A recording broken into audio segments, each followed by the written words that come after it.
آقا آپ کا عالم غلام، آپ ہیں شاہ جہاں شاہ دلاں شاہ زمن، آپ کے دم سے مہو سالو شب و دن صبح و شام، مصطفیٰ مجتبیٰ آپ خیر الورا۔ ناظرین السلام علیکم ورحمۃ اللہ وبرکاتہ۔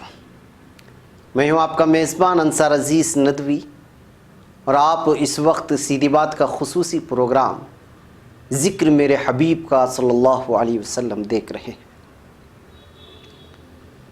ناظرین، یہ خاکسار اور سرتاپا گنہگار کی اتنی حیثیت اور وقت کہاں کہ وہ سیرت پاک صلی اللہ علیہ وسلم پر لب کشائی کی جرأت کرے اور اس اہم ترین موضوع کا وہ حق ادا کرے جس کا یہ تقاضا کرتا ہے۔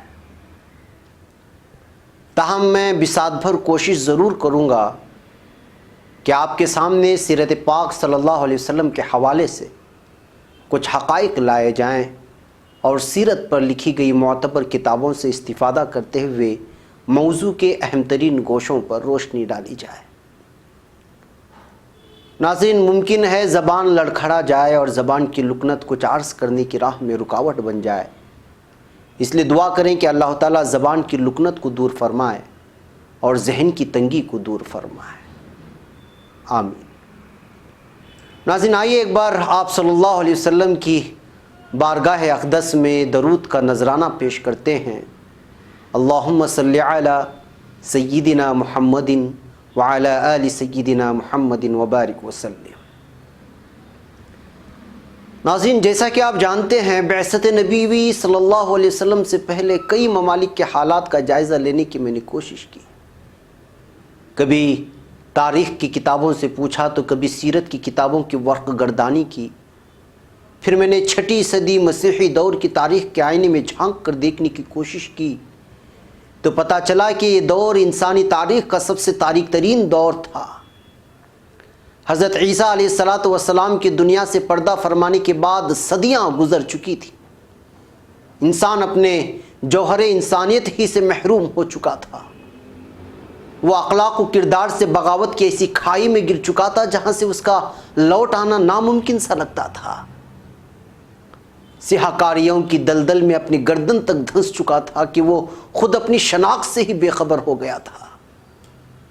دنی اثنا پیغمبروں کی صدائے ہدایت کو گونجے عرصہ بیت چکا تھا، نیکوکار اور اچھے اور سچے لوگوں کا گویا قحط پڑا ہوا تھا، کچھ لوگ ہی تھے جنہیں مشکل سے دیندار کہا جا سکتا تھا، ان کی تعداد جیسے ٹمٹماتے ہوئے چراغ کی سی تھی کہ اب بجھیں کہ تب بجھیں، اور بعض لوگوں نے تو زندگی کے جھمیلوں سے ہی کنارہ کشی اختیار کرنے کو ترجیح دے رکھی تھی۔ دیر و کلیسا، گرجا گھر اور جنگل و بیابان یا پھر صحراؤں میں یہ لوگ تنہا زندگی گزارنے پر مجبور ہو گئے تھے، اور تنہائیوں میں خود کو اس طرح قید کر رکھا تھا کہ جیسے زندگی کی کشمکش سے وہ ہار مان چکے ہیں اور زندگی کے فطری مطالبات اور تلخ حقیقتوں سے منہ موڑ چکے ہوں۔ ان لوگوں نے فرائض زندگی سے بے نیازی اختیار کر رکھی تھی۔ جی ہاں ناظرین، میں نے روم و ایران کے حالات کو جاننے کی کوشش کی، اوراق پلٹے، ان کی تاریخ دیکھی، نظر آیا کہ ان کی تاریخ خون سے لت پت تھی، اور بلکہ خون میں لت پت تھی۔ ظلم و جور کی مناظر، مادیت زدہ مشرک تمدن کے پجاریوں کا ننگا ناچ جیسے عنوانات والے کچھ ابواب تھے جو میری نظروں کو خیرہ کر رہے تھے۔ جی ہاں ناظرین، روم اور ایران مغرب و مشرق کی بادشاہی کے علمبردار بنے بیٹھے تھے، تا حد نگاہ انہی کے اقتدار کا دبدبا تھا۔ جو ان کے زیر نگی آنے سے انکار کرتا، اس کی اینٹ سے اینٹ بجا دینے کا غرور سر چڑھ کر بول رہا تھا۔ اخلاقی پستی کا یہ عالم تھا کہ ایک ایک فرد سینکڑوں بادیوں کے ساتھ داد عیش دیتا دکھائی دیتا تھا۔ روم کا حال تو یہ تھا کہ جب وہ کسی ملک پر یا قوم پر قبضہ کر لیتا تو اس کے قیدیوں کو تلوار بازی کی تعلیم دے کر پھر انہیں دوسرے قیدیوں کے ساتھ بھیڑا دیتا، اور پوری قوم رومی موت کی اس ننگے رقص کو دیکھ کر جھوم جھوم جاتی تھی۔ پورا کا پورا میدان تھوڑے سے وقفے میں خون سے لت پت ہو جاتا۔ قیدیوں اور باندیوں کو یہ لوگ انسان سمجھتے ہی نہیں تھے۔ یوں سمجھیے کہ بظاہر یہ لوگ خود کو تہذیب و تمدن کے متوالے تو کہتے تھے، مگر حقیقتاً تمدن یا تہذیب نام کی کوئی چیز ان کے یہاں پائی ہی نہیں جاتی تھی۔ بادشاہ بے راہ رو تھے تو رعایا اجتماعی بدنظمی و انتشار کی زد میں آ گئی تھی۔ بازاروں میں باندیوں کو کچھ اس طرح بیچا جاتا تھا جیسے وہ انسان ہی نہیں، اجناس سے بے مایا ہوں، جیسے دال اور چاول۔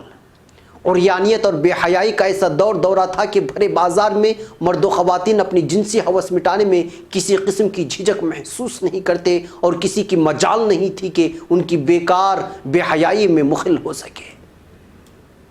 اب تاریخ کی کتابیں اٹھا کر دیکھ لیجئے، ایسی بے شمار کہانیاں پڑھنے کو ملیں گی جن میں غلاموں کی خرید و فروخت کے قصے درج ہیں، لیکن حقائق کا روشن پہلو یہ تھا کہ انہی میں سے کچھ ایسے تھے جنہوں نے قید خانوں سے ہی روم کی اس حیاسوس تہذیب کے خلاف آواز بلند کی تھی۔ یہی وہ جانباز تھے جن کی بلند ہوتی ہوئی آواز کے نتیجے میں وہ تاریخ وجود میں آئی جو خون سے رقم ہوئی تھی۔ اور بعض دفعہ ایسا بھی ہوا کہ بعض غلاموں کی تحریک کامیاب بھی ہوئی، یہ اور بات ہے کہ یہ تعدیر قائم نہ رہ سکی۔ سبب تھا روم کی طاقت، اس کا غضب اور اس کی بربریت۔ جی ہاں ناظرین، یہ ہماری گفتگو کا آغاز اور مختصر سی تمہید ہے۔ اس زمانے میں عیسائی مذہب کی کیا صورتحال تھی اور کیسے وہ اپنی منمانی میں مست رہے، اس سے متعلق حقائق کے ساتھ میں اگلے ہفتے ضرور حاضر ہونے کی کوشش کروں گا، اس لیے کہ حضرت صلی اللہ علیہ وسلم کی بعثت کا مقصد اس کی تمام تر انقلابیت کے ساتھ سمجھنے کے لیے اس دور کے اقوام کی تاریخ کو سمجھنا نہایت ہی ضروری ہے۔ جی ہاں ناظرین، فی الحال اپنے میزبان کو اجازت دیں، اگلے ہفتے پھر آپ کے سامنے حاضر ہوگی۔ السلام علیکم ورحمۃ اللہ وبرکاتہ۔